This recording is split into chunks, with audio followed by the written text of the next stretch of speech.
यो करुणासी जो बातों वगो थी, यो करुणासी जो बातों वगो थी, खुदा जो कसम वह जो लगो थी।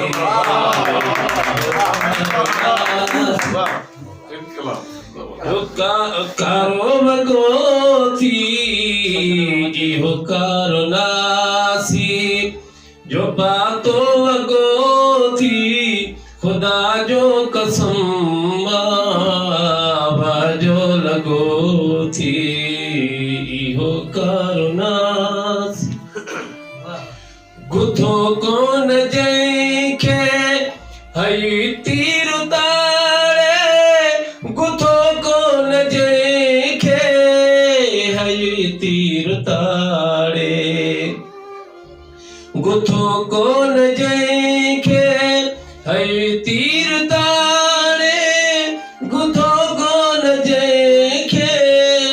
हई तीर ताड़े, वह जो नजर जो निशानो पको थी, खुदा जो कसम दीदार दिलबर जो जय जाम पीतो, दीदार दिलबर जो जय जाम पीतो, अञा ताईं जे अञा ताईं न मां न निकतो नशो थी, खुदा जो कसम आहे तुंहिंजो मुंहिंजो हिते मेल मिठड़ा, आहे तुंहिंजो मुंहिंजो हिते मेल मिठड़ा, त पोइ ॻोठ सारो कयो छो कठोर, जो कसम वह जो लगो थी इहो करुणासी जो बातों वगो थी, खुदा जो कसम गुजरे तो जाथो थिए धाई घोड़ा, गुजरे तो जाथो थिए हाय घोड़ा, वीरन वस्तियों कयो हर जुगो थी इहो करुणासी। डिठो से अखियुनि सां पिरी तो ते पहारो, डिठो से अखियुनि सां पिरी तो ते पहारो, वारनि जो ठाहे बिहारियो चगो थी, खुदा जो कसम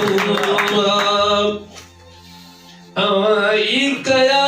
हिने चरा खोड़ माण्हू, अवाई कया चरा खोड़ माण्हू,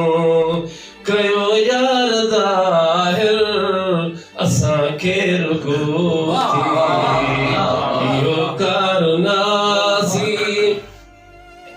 सभिनी गुलनि मां कढी रंग खुशबू, सभिनी गुलनि मां कढी रंग खुशबू, बनायो मुसव्विर ही मुखड़ो मिठो थी इहो करुणासी जो बातों वगो थी,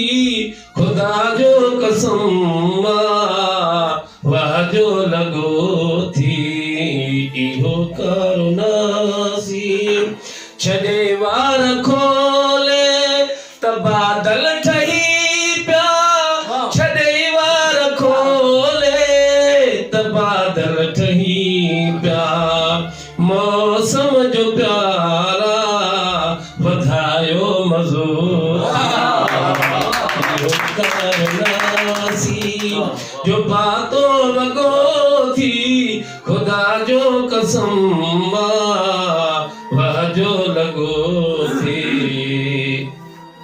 लिखा शाइरन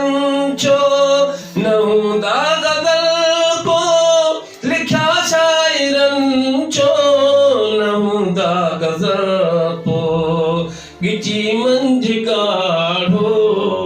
जो पातो सगो थे इहो करुणासीर खिज़ा में अची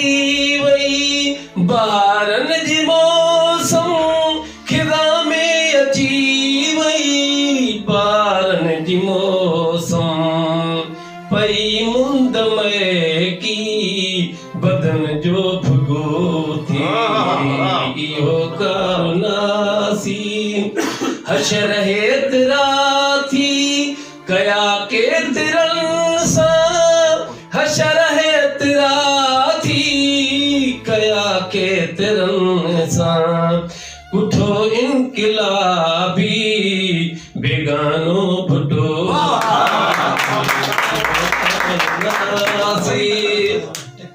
जो पातो वगो थी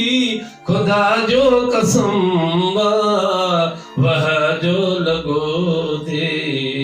इहो करुणासी